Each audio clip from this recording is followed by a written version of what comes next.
No se asuste con lo que oiga a continuación. Es el eco del pasado cuando empezaron las emisiones de Radio Sefarad a finales de enero del 2004 y cuyos informativos semanales hemos reunido para revivir lo que entonces pasaba desde la perspectiva de nuestro tiempo.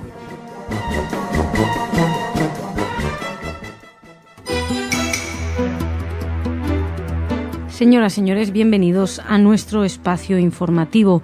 Gabriel Giffords es uno de los nombres propios de los que vamos a hablarles hoy y de su situación. Tras la cirugía está en las horas más críticas de su recuperación, en las que se teme que pudieran surgir alguna complicación. Al cierre de esta edición todo avanzaba correctamente y no tenemos más noticias que esa de su estado de salud, pero les vamos a hablar de lo de Gabriel Giffords. También vamos a acercarnos al Hotel Shefer con todo el barullo que está fomentando el hecho de que quieran derruirlo. Un empresario israelí quiere derruirlo y además vamos a descubrir con gran sorpresa que los alemanes sabían dónde se escondía Eichmann y los norteamericanos también. Y terminaremos hablándoles de una noticia bastante curiosa que tiene como protagonista a un perro que hacía el saludo nazi. Sí, todo esto en la primera parte del informativo. En la segunda, Ana nos va a traer noticias culturales, pero empezamos por fin junto a Jordi. ¿Cómo estás? Hola, Masa, muy bien, encantado de estar aquí. Y yo que estés, bienvenido de vuelta. Gracias. Bueno, cuéntanos sobre este Hotel Shefer. La oficina del primer ministro Benjamin Netanyahu defendió la demolición de partes del viejo Hotel Shefer en el este de Jerusalén, que ha provocado una amplia condena internacional. En un comunicado, la oficina señala que las acciones en este hotel fueron llevadas a cabo por un inversor privado de acuerdo con la ley y que el gobierno no ha estado involucrado. El comunicado agrega que no se puede esperar que el Estado de Israel prohíba a los judíos comprar propiedad privada en Jerusalén. Bueno, la cosa es así. Este hotel fue construido en los años 30 por el muftí de Jerusalén, ya saben, Amin al-Husseini, que era íntimo de Hitler, bueno, no sé si íntimo, pero desde luego aliados, se fotografiaban juntos, incluso él se ocupaba de reclutar tropas musulmanas para las SS y construyó ese hotel. Personalmente, y esto es un comentario totalmente personal, no me importa que derriben algo que pertenece o que fue construido por una figura tan cercana a Hitler, pero bueno, no es ni mucho menos el debate. La cuestión es que este hotel fue comprado en 1985 por un millonario norteamericano llamado Irving Moscovich. Bueno, él está fomentando varios proyectos de construcción, que es ahí donde está básicamente el problema, de apartamentos para familias judías religiosas que vayan a esa zona. Bien, el caso es que este hombre ha decidido que va a derruir este hotel y las condenas internacionales no han dejado de llegar. Lo que plantea la oficina del primer ministro es que si un hombre ha comprado un terreno y quiere hacer lo que le dé la gana en ese terreno, el gobierno israelí, el gobierno democrático israelí, no es quien para impedírselo en ese sentido. Eso dicen. La cuestión es que también destaca el comunicado que ningún gobierno democrático prohibiría a los judíos de Israel, prohibirá a los judíos, e Israel ciertamente no lo hará. Así como los árabes que residen en Jerusalén pueden comprar y alquilar cualquier propiedad en barrios predominantemente judíos en Jerusalén, los judíos pueden comprar o alquilar propiedades en vecindarios predominantemente árabes. Así lo especifica la nota. El caso es que puede ser cualquier excusa nueva, buena, como para volver a crear malestar en la zona y que la mecha de la violencia se dispare. De hecho, la secretaria de Estado Hillary Clinton declaró que la destrucción del hotel socava los esfuerzos norteamericanos para reavivar el diálogo de paz. Dijo que Estados Unidos está muy preocupado por la demolición en el vecindario de Sheikh Jarrah.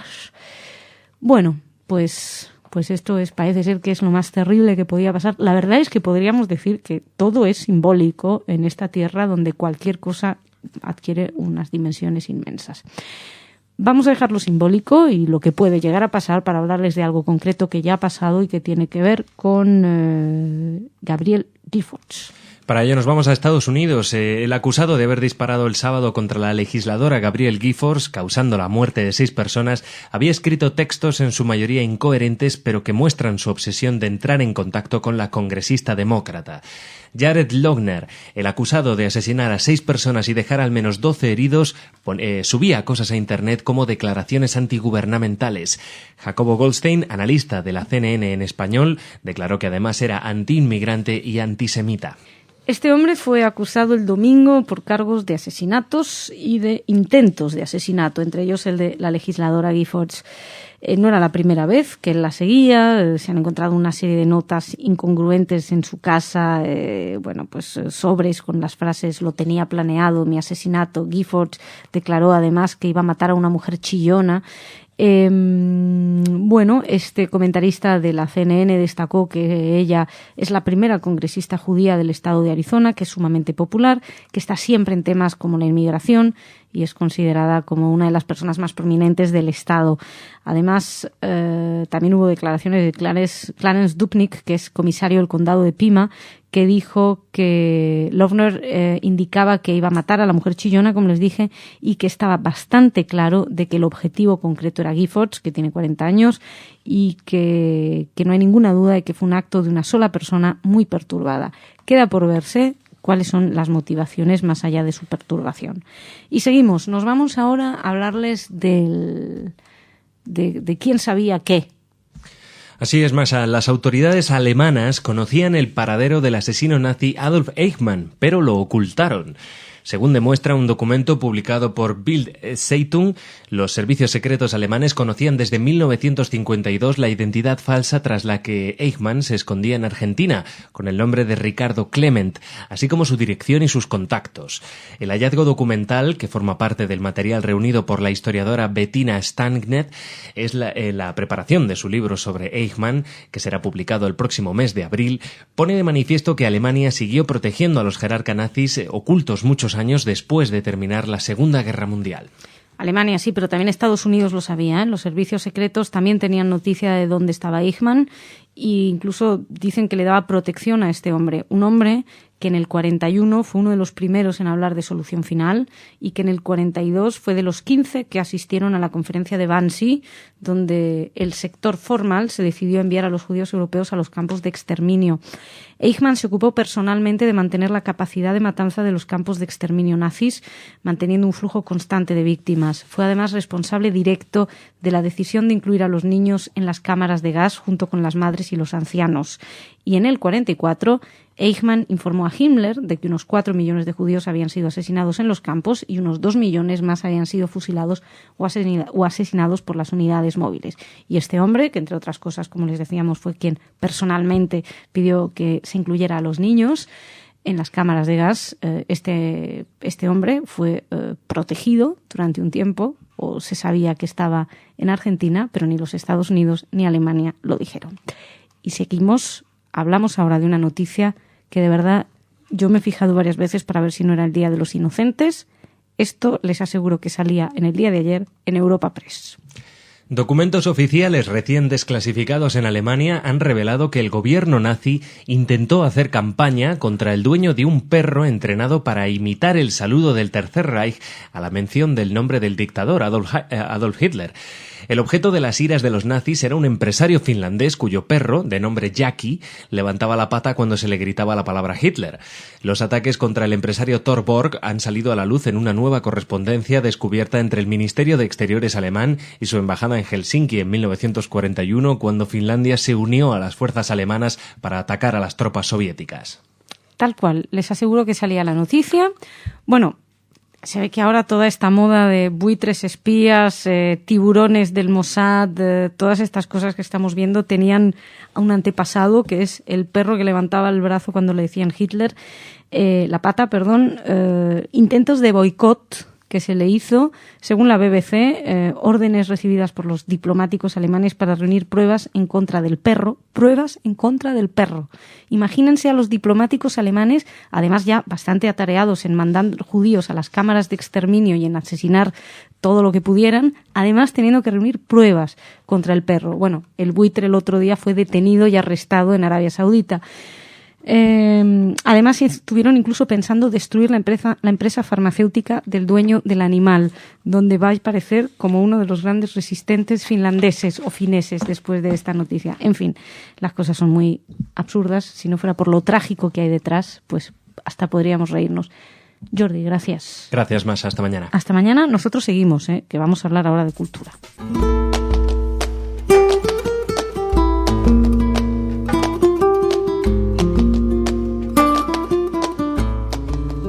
Ana, bienvenida, ¿cómo estás? Bien, Masha, ¿qué tal? Muy bien, esperando tus informaciones.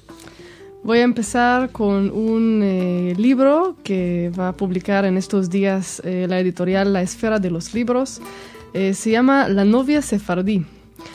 Fue escrito por Eliette Abécassis, una escritora francesa, que en este libro trata de recorrer la historia de los sefardíes desde la Inquisición hasta hoy.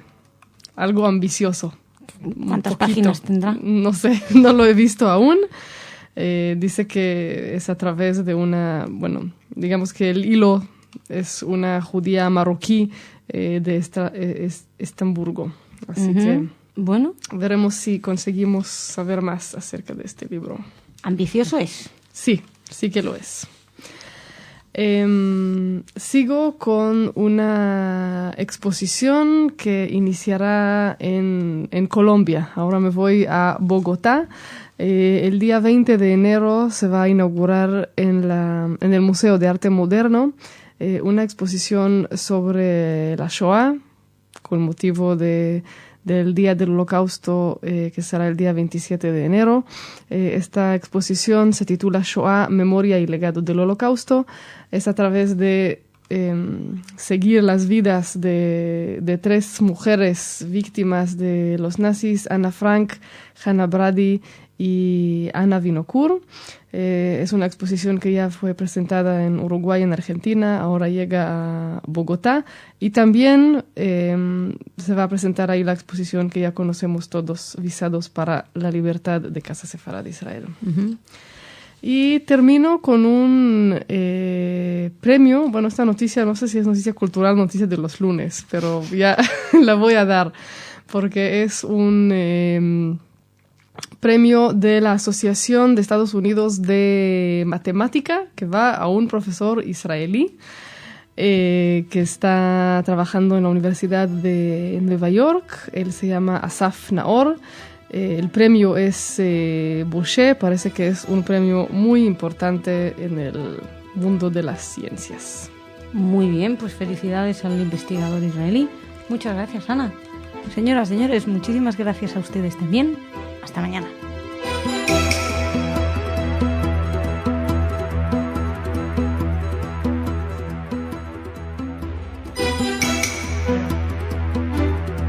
Señoras, señores, bienvenidos a nuestro espacio informativo. Según Netanyahu, el Likud no es una dictadura. Les explicamos por qué y en qué circunstancias lo dijo. Les vamos a hablar, además, de la preocupación que hay en la Liga Antidifamación por las críticas constantes a Israel. Además, les contaremos la noticia de que Irán quiere llevar a Israel ante la justicia por el supuesto asesinato de algunos de sus científicos, y que se ha pedido que se abran todos los archivos de criminales de guerra después de las últimas investigaciones. Todo esto en nuestra primera parte del espacio informativo. En la segunda, Ana nos va a traer noticias de corte cultural. Empezamos junto a Jordi. ¿Cómo estás? Hola, Masha, muy bien. Bueno, mínimo 3 Qassams caían ayer en Israel. Como ven, esto no ha cesado. Mientras esto sucedía, dentro de la Knesset y dentro del partido gubernamental, concretamente de la coalición gubernamental, ayer había algunos desencuentros. Jordi, cuéntanos. Como decías al principio de las noticias, alegando que el Likud no es una dictadura, el primer ministro israelí Benjamin Netanyahu reprobó al ministro de Relaciones Exteriores Avigdor Lieberman por atacar a los funcionarios del partido que se oponen a la investigación de los grupos de derechos humanos. Netanyahu le dijo a Lieberman que rechaza completamente sus comentarios sobre los altos funcionarios del ala derecha del partido Likud, a los cuales Lieberman atacó por oponerse a un proyecto que pide que se lleve a cabo una investigación de la Knesset acerca de las organizaciones israelíes no gubernamentales que deslegitimizan al país y a la Fuerza de Defensa de Israel. Lieberman alegó que dicha conducta traiciona el campo nacionalista y que por eso la derecha nunca gana. Es curioso que diga que la derecha nunca gana cuando la derecha en este momento está gobernando. Pero en cualquier caso es interesante el comentario de Lieberman, según algunos analistas, iba dirigido al portavoz de la Knesset, Reuven Rivlin, y a los ministros del Likud, Benny Begin y Michel Aitan, quienes se opusieron a este proyecto. Ha habido varios matices respecto a esta información. Lieberman acusó a quienes se oponían a esta investigación porque dice que han manipulado lo que él decía, que no propone incluir grupos como Iniciativa Geneva o Paz Ahora, que dice son legítimas y no hay ninguna intención de investigar grupos que están realmente involucrados en política y derechos humanos. Lo que plantea Lieberman es que hay que investigar grupos que son, cuyos objetivos sean disuadir a las fuerzas de defensa israelíes de su lucha contra el terrorismo. Así lo dijo Lieberman, quien, por otro lado, hay que destacar que un informe publicado por el Yediot Ahronot, un informe de la organización Im Tirtzu, dice que varias organizaciones no gubernamentales que cuentan con financiación árabe y que muchas de estas organizaciones de izquierda israelíes estarían siendo financiadas tendrían un presupuesto millonario otorgado por parte de países de la Unión Europea como Suecia, Suiza, Holanda y Dinamarca, y por otro lado con países como Arabia Saudí, Kuwait, Emiratos Árabes, Algeria, Qatar y varias entidades financieras árabes. Es un informe que dice que entre el 2006 y el 2008 las organizaciones de izquierda en Israel han recibido más de $2,5 millones para sus actividades de estos países.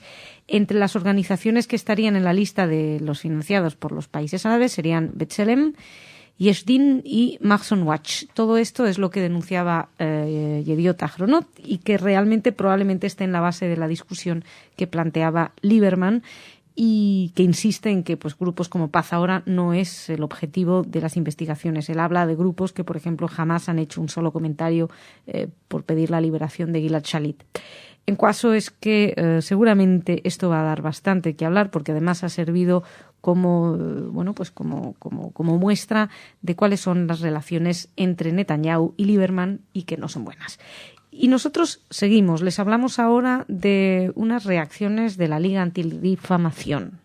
Así es, Masa. La Liga Antidifamación expresó su profunda preocupación sobre las críticas a Israel hechas por la Unión Europea, las Naciones Unidas y Estados Unidos en respuesta a la demolición del Hotel de Jerusalén del Este. La Liga dijo que las críticas eran imparciales y que ignoran los continuos esfuerzos palestinos de evadir la responsabilidad de negociar con Israel. El director nacional de la Liga, Abraham Foxman, manifestó que fue especialmente perturbante ver las duras condenas de la Unión Europea y de las Naciones Unidas. Manifestaban estar profundamente preocupados por un bombardeo de condenas apuntadas a Israel y el reclamo de que la construcción en cualquier parte de Jerusalén pueda bloquear las negociaciones. Dijeron que ninguna de las demoliciones ni de las construcciones de hogares para judíos, ni de Hotel Shefer, ni nada contradicen el compromiso israelí de negociar la resolución de temas principales. Lo que plantea es que los palestinos están incentivando a los países a reconocer a un Estado palestino, mientras, por otro lado, promueven activamente un abuso de los foros internacionales para atacar la legitimidad legitimidad de Israel y llevar procedimientos criminales bajo la jurisdicción universal y así implementar boicots a Israel, y que esto lo hacen con la parcialidad de los grupos europeos, de los países europeos, la comunidad internacional, que se centra en criticar y se enfoca criticando a Israel, cuando, según la Liga Antidifamación, los palestinos violan de esta manera las obligaciones de reconocimiento para participar en las negociaciones con Israel y buscar las resoluciones de la ONU. Y hablando de los foros internacionales, quien quiere llevar a los foros internacionales a que los juzguen, a Israel, evidentemente, pero quien los quiere llevar es Irán. Irán tratará de llevar a Israel ante la justicia internacional por el asesinato del científico nuclear Masoud Ali Mohammadi. Por otra parte, el ministro iraní de Inteligencia, Heydar Moshlehi, anunció que los servicios secretos habían arrestado a los presuntos asesinos del citado científico, víctima de un atentado con bomba lapa en enero de 2010. En declaraciones a la prensa estatal, el ministro vinculó los detenidos con los servicios secretos israelíes, con el Mossad, y dijo que los acusados habían admitido su culpa. También se responsabilizó a naciones europeas y estados vecinos de Irán de estar colaborando en una conspiración contra la República Islámica. La mujer del científico asesinado también pidió un juicio internacional contra los presuntos asesinos de su marido y también de la familia del otro científico que también fue asesinado. Y seguimos, les hablamos de una petición del Centro Wiesenthal. Después de que recientes informes que los mostramos ayer, ¿verdad, Masha? Dimos la noticia ayer. Bueno, estos informes mostraran que el Servicio de Inteligencia Federal de Alemania sabía que Adolf Eichmann se estaba escondiendo en Buenos Aires en 1952. El Centro Simon Wiesenthal le pidió a la agencia que abra todos los archivos de criminales de guerra. Efraín Zurov dijo el lunes que Alemania ahora intenta llevar criminales nazis a la justicia, pero que el informe muestra la completa indiferencia de las autoridades alemanas en aquella época. Zurov explicó además que los archivos podrían contribuir a una importante investigación histórica.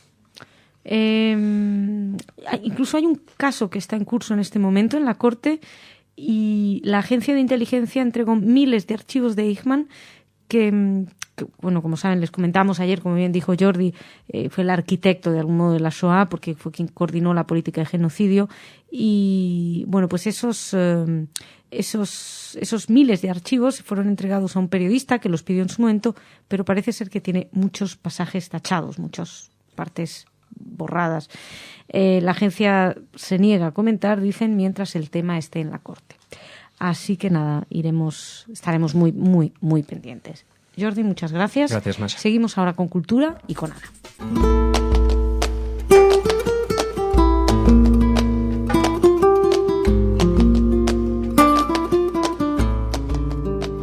Ana, bienvenida. Gracias, Masha. ¿Qué tal? Muy bien, ¿cómo estás? Muy bien. ¿Y qué me traes? Música clásica. Ay, bien. Empezamos bien. Hoy mismo. Te tienes que apurar, salir de las noticias y correr al Café Teatro Arenal. Bien. Tienen ahí una programación de todos los miércoles de música de cámara, música clásica. Y hoy podrán escuchar al violinista israelí Shachar Rosenthal. Él nació en Tel Aviv, tiene ya muchos años de una carrera internacional, estuvo en la Filarmónica Real de Estocolmo, en la Orquesta Nacional de España también unos años. Okay. Pertenece a varios grupos de música de cámara y, bueno, un gran éxito internacional y hoy en Café Teatro Arenal. ¿A qué hora? Si es que lo pone. No lo sé. Pues entonces en la página web de Arenal, Café Teatro Arenal, no será Arenal, difícil encontrarlo. Muy bien. ¿Qué más? Sigo con un nuevo libro que se publica en estos días por la editorial Tusquets, El té de Proust. Es una recopilación de 26 cuentos de Norman Mania. El escritor, ya lo entrevistamos aquí y hablamos de él aquí en la radio en más de una ocasión. Él nació en Rumania en el 36, sobrevivió campos de concentración y vivió en la Rumania comunista hasta el 86, cuando se fue a Nueva York, donde vive hasta hoy. Y en esta recopilación de cuentos tenemos la oportunidad de ver así distintas miradas interesantes, por ejemplo, relatos que hablan de casi niños en la posguerra, la persecución a los judíos en Rumania después de la guerra, la persecución comunista, lo que él llama la barbarie llamada esperanza. Qué bien, porque además es un autor que en España no ha tenido mucha, o por lo menos no sé si se ha traducido mucho, pero... Se ha traducido bastante, pues. pero sí, no suficiente. Pero sí, hay ya algunas novelas de él, incluso ensayos que están en español, muchos justamente por la editorial de Tusquets.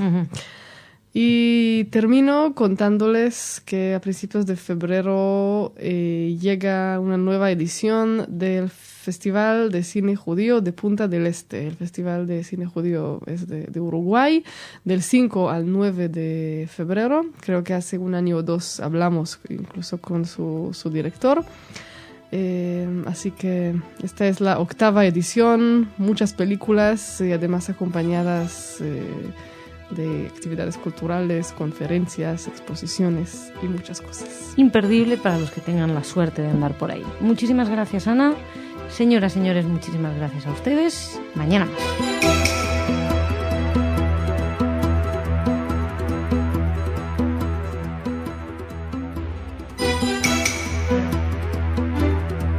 Señoras, señores, bienvenidos a nuestro espacio informativo, que hoy lo podríamos dividir temáticamente en dos. Las dos primeras noticias giran en torno a España y las dos últimas giran en torno al Centro Simón Wiesenthal.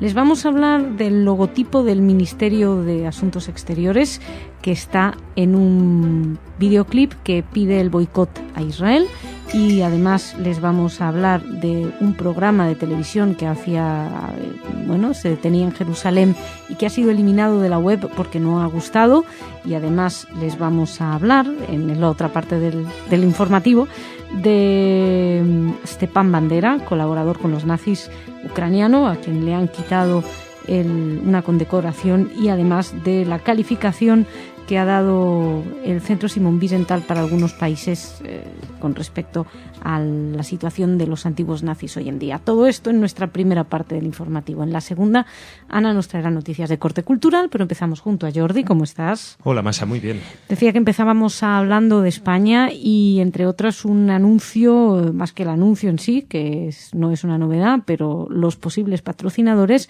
han despertado mucha polémica en Israel. Efectivamente, Masha, desde el pasado martes la televisión palestina emite un anuncio televisivo cuyo objetivo es animar a la población a un boicot a los productos israelíes.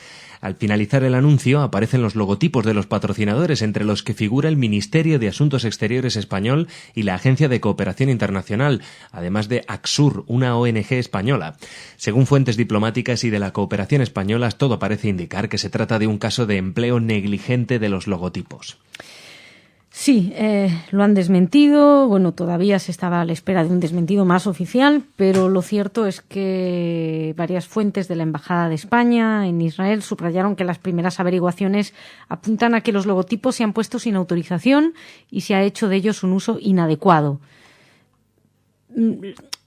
Uno se pregunta si es inadecuado que lo hayan puesto, simplemente porque se ve, porque yo imagino que uno no va poniendo logotipos que le van llegando así curiosamente a las manos para ponerlo como patrocinador de un videoclip.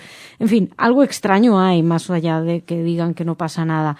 Lo cierto es que, ha habido algunas quejas, lo dio a conocer el Canal 2 de televisión.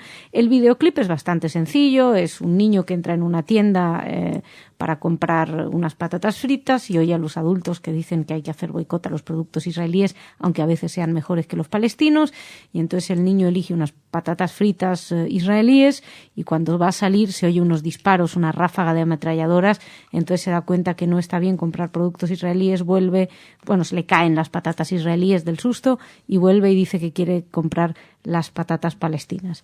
Y al final una frase nos recuerda que no hay que comprar los productos israelíes, y la verdad es que había bastante sorpresa. Ha salido en muchísimos medios israelíes angloparlantes. En España solamente lo hemos podido leer en Libertad Digital y Periodista Digital.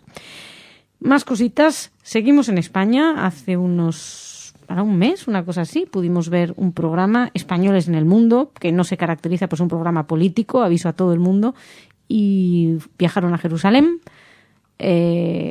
Bueno, pues ya no se puede ver ese programa. La noticia la hemos recogido del Diario Público, que dice que el episodio de Españoles en el Mundo dedicado a la ciudad de Jerusalén, como señalabas, Masha, ha desaparecido del archivo de Radio Televisión Española, el archivo que Radio Televisión Española mantiene en la web. Todos los enlaces que apuntaban a vídeos relacionados con el programa devuelven a una página error. Solo en la página de la videoteca del programa hay una breve explicación. TVE ha decidido retirar el capítulo sobre Jerusalén de la web atendiendo a la petición de la defensora del espectador.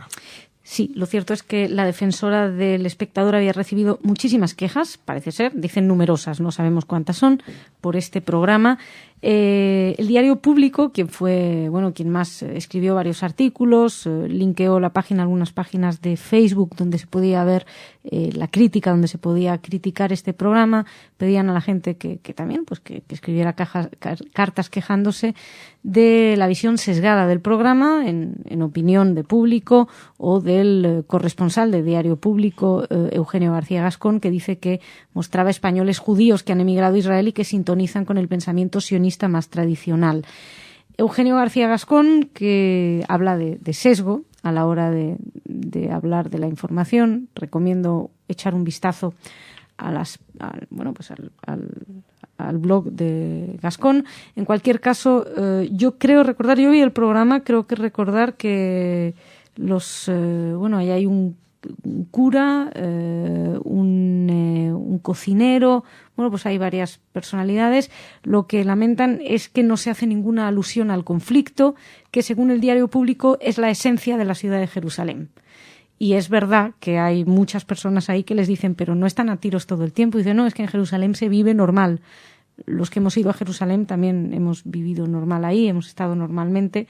Pero bueno, eso es lo que se han quejado y lo han retirado. ¿Se imaginan que retiran un programa de televisión cualquiera que da una visión sesgada del conflicto israelo-palestino y que solamente muestra, por ejemplo, la visión de los palestinos? Y entonces dicen, no, solamente estamos viendo algo, vamos a sesgarlo. Difícil de imaginar. Por cierto, que también ayer teníamos la información de que iban a inaugurar la calle Palestina en el distrito de Vallecas, aquí en España. Esto en cuanto a España. Seguimos y ahora vamos a hablar del pasado, el presente que se mezcla. Un tribunal ucraniano calificó de ilegal el edicto de condecoración de héroe de Ucrania otorgado a Stepan Bandera, líder de la organización nacional local. Bandera ganó el grado honorario póstumo gracias a la decisión del expresidente de Ucrania, Víktor Yushchenko, el 20 de enero de 2010, por la intransigencia de su espíritu en la defensa de la idea nacional, por su heroísmo y abnegación. La medalla de Estado la recibió el nieto del líder nacionalista, llamado igual que su abuelo. Es curioso porque el Tribunal Supremo Administrativo de Ucrania cancela la condecoración porque el galardón estatal más importante lo puede recibir solo un ciudadano ucraniano. Y Bandera falleció en el 59, con lo cual todavía no se había fundado Ucrania. Lo que es interesante, más allá, es que Bandera fue colaborador con los nazis. En el 41 proclamó la independencia de Ucrania en Lvov, en la ciudad de Lvov, y organizaron, según explicaban, una matanza que causó más de 3.000 víctimas. Él fue asesinado por un agente del KGB. Hay otro miembro también, otro personaje que el expresidente había hecho honrar, y que es Roman Shujevich, que fue también nacionalista y, según destacaban, pues profascista y responsable de varios asesinatos. Fue ascendido al grado de un oficial, fue oficial de las SS incluso en un momento dado. Y seguimos hablando de la asociación, la asociación Wiesenthal, perdón. Vamos a hablar a continuación, pero es que tiene que ver porque acusó a Yushchenko de colaborador de los nazis y sus seguidores en un momento dado. Y, de hecho, han publicado, hoy sale publicada una información. Un nuevo informe, Masha, del Centro Simón Wiesenthal, como señalabas, que persigue a los presuntos criminales de guerra nazis. Bueno, pues este informe le dio malas calificaciones a 13 países, incluidos Canadá, Hungría y Ucrania, como decíamos, en la lucha por llevar a aquellos a la justicia, mientras que Alemania recibió el mejor puntaje. La calificación máxima para Alemania fue la primera otorgada a un país que no fuera Estados Unidos, según el informe que Associated Press obtuvo en forma anticipada el miércoles. El reporte, que está previsto que se presente hoy, cubre el periodo entre abril de 2009 y marzo del 2010. Hungría no fue aplazada, dicen, por no haber encarcelado al doctor Sándor Kepiro. Hemos hablado del oficial húngaro declarado culpable de asesinato masivo de civiles en el 44. Canadá cometió, según Efraim Zurov, el director de la oficina, un fracaso terrible al no extraditar a un exnazi y a varios exnazis cuando se les quitó la ciudadanía. Y Ucrania, según dicen, nunca hizo una sola investigación de un criminal de guerra nazi local, ni mucho menos procesó a un solo responsable de la Shoah. 9 países han tenido malas notas, 5 recibieron una D, que es la segunda calificación más baja. Nosotros vamos a estar atentos e intentaremos, en cuanto tengamos acceso al informe completo, transmitírselo. Jordi, muchísimas gracias. Gracias, Masha. Nosotros seguimos, vamos a hablar de cultura.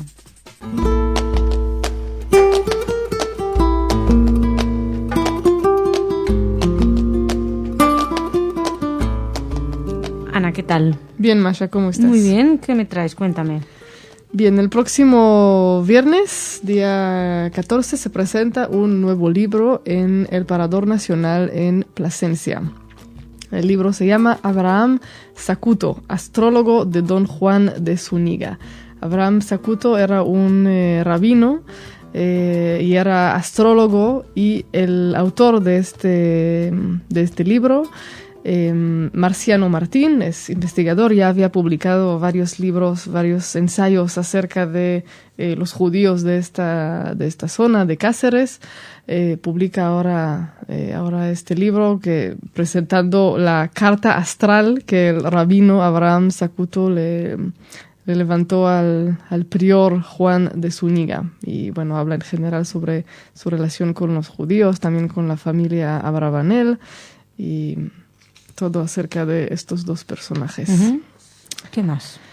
Y ahora me voy a San Francisco, donde esta semana se presentaron una serie de actos en el Centro Comunitario Judío en San Francisco, como homenaje a los víctimas del incendio en el Carmel del mes pasado, con recaudación de fondos para reanimar estos bosques. Los programas incluían obras de arte y videos relacionados con el Monte Carmel. Uh-huh. Y termino con un espectáculo que se llama Voca People. Es un espectáculo musical israelí creado por Lior Halfon y Shai Fishman. Es una cosa así curiosa que combina a capela con beatbox y bueno, algo así novedoso.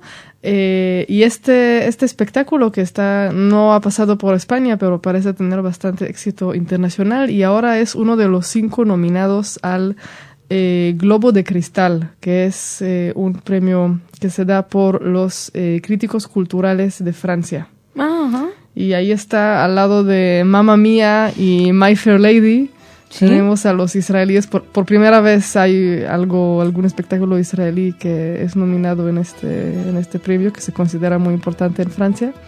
Que nos enteren en España. Voca People. Muy bien. Pues Ana, muchísimas gracias. Terminamos con un poquito mejor sabor de boca. Señoras, señores, muchísimas gracias por su atención. Mañana más.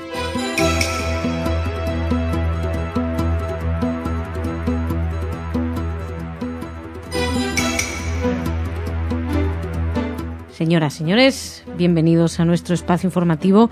Como cada viernes les digo, no vamos a hablar de Israel. Para eso tenemos nuestro programa especial desde Israel, con el corresponsal en la zona, con Salem Ergui, que nos cuenta cómo están las cosas. ¿De qué hablamos nosotros los viernes?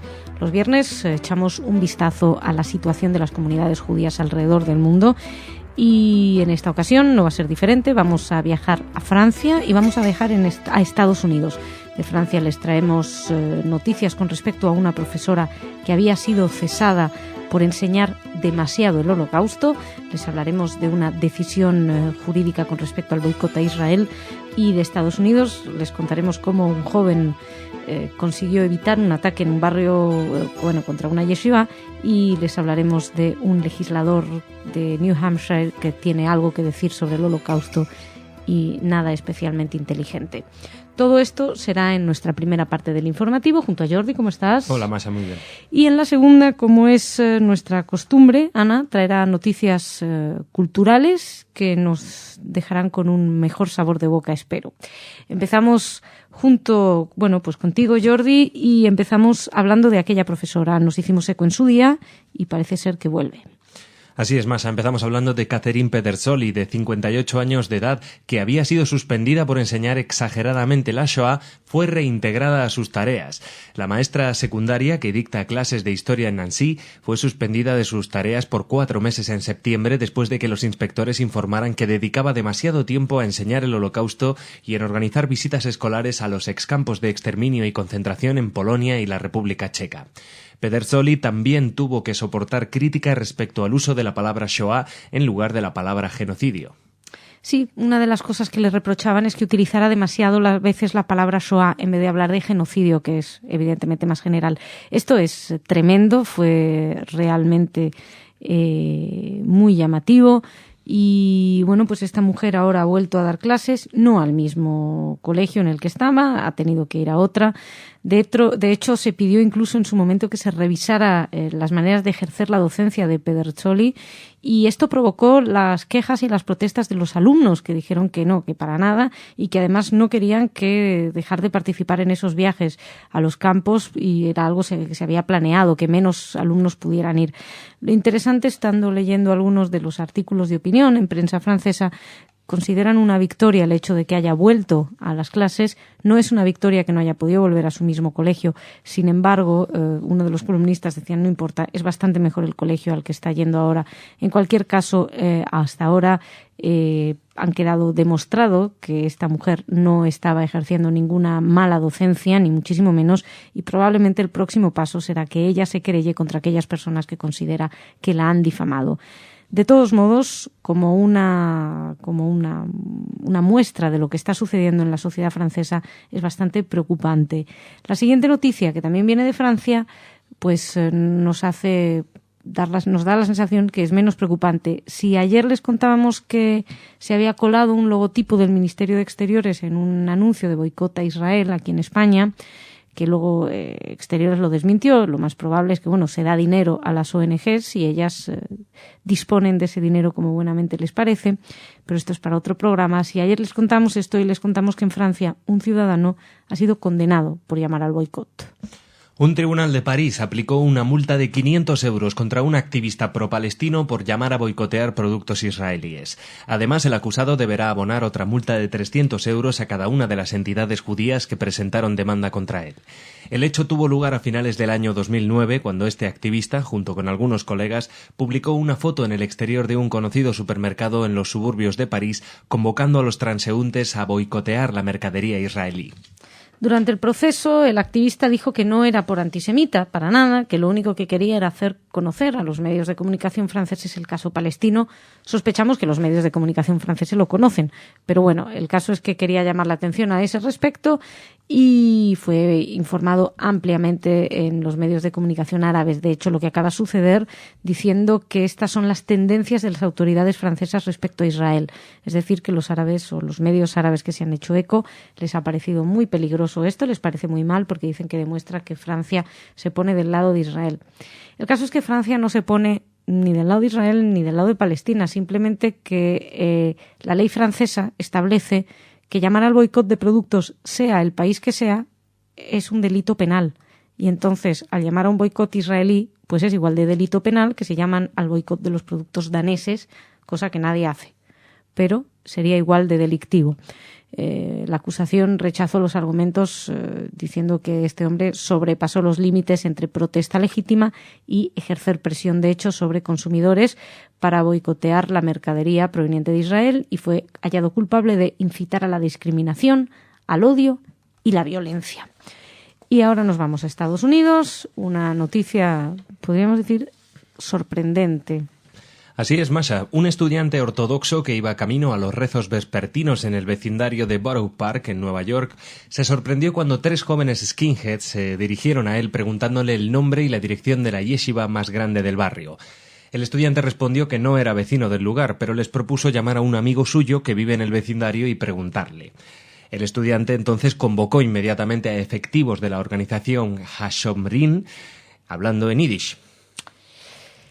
Varios voluntarios aparecieron y no sabemos en qué formas, pero el caso es que echaron a estos skinheads. Su llamado en yiddish los convocó a bastante gente y se hizo llamar a la policía inmediatamente. Por supuesto, la policía dice que el grupo evidentemente llegó con el objetivo de atentar contra judíos. Y bueno, no sabiendo dónde está la yeshiva, pues se ve que preguntaron, están un poquito perdidos en el barrio. El rabino Itzhak Lack, que es el coordinador entre la comunidad judía y la policía en Estados Unidos, dice que se sabe de este fenómeno y que se está intentando localizar a este grupo concretamente. Y de esta noticia de Estados Unidos nos vamos a otra que tiene más que ver, en este caso, con política y con comentarios bien desafortunados o más bien malintencionados. Jordan Ullery, legislador del estado de New Hampshire, está recibiendo duras críticas después de haber sugerido que los judíos estuvieron expuestos durante el Holocausto porque eran diferentes. El congresista republicano presentó un proyecto de ley que obligaría a todo comercio que exhiba letreros en un idioma distinto al inglés, que incluya también el texto en todos los idiomas oficiales de la ONU, en francés, inglés, ruso, chino, español y árabe. Ullery afirmó que cuando uno no es partícipe de la sociedad que lo rodea y cuando uno se torna distinto, uno se convierte en objetivo, como los nazis hicieron con los judíos.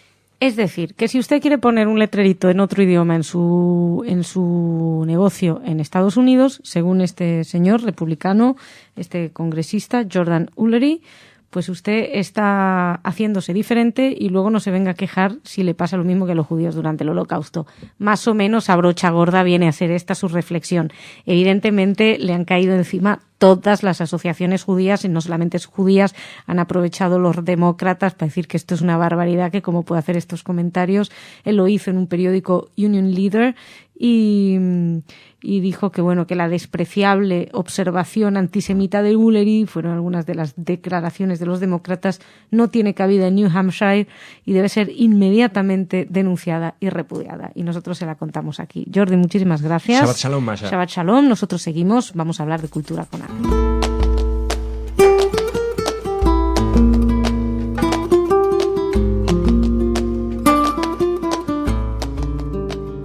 Ana, ¿cómo estás? Bien, Masha, ¿qué tal? Muy bien. Aquí, ¿con qué cerramos la semana?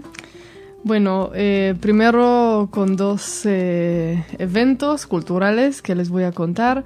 El primero, el próximo lunes 17 de enero a las 7 de la tarde, se organiza una conferencia de Mirta Maidana. Ella es directora de escena, investigadora sobre el teatro durante el Holocausto. Y va a dar una conferencia en Collado Villalba, organizada por la Asociación Amigos del Arte Volaverunt. Uh-huh. Eso es una cosa. El segundo es en Girona, una exposición que se titula... bueno, no sé cómo se titula, pero bueno... Pero hay una exposición. Es una exposición sobre el cantar de los cantares. Uh-huh. Es una exposición de la pintora Hortensia Núñez en el Museo de Historia de los Judíos de Girona. Se inaugura el día 20 de enero hasta el 1 de mayo. Todo tipo de reflexiones acerca del cantar de los cantares. Uh-huh. Y termino con la noticia que se publicó ayer por el museo que está en el campo de exterminio de Auschwitz, que publica cada año, bueno, revisa el número de visitantes que tiene, y el campo de exterminio recibió un récord de visitas en el año 2010. Parece que en los últimos 5 años casi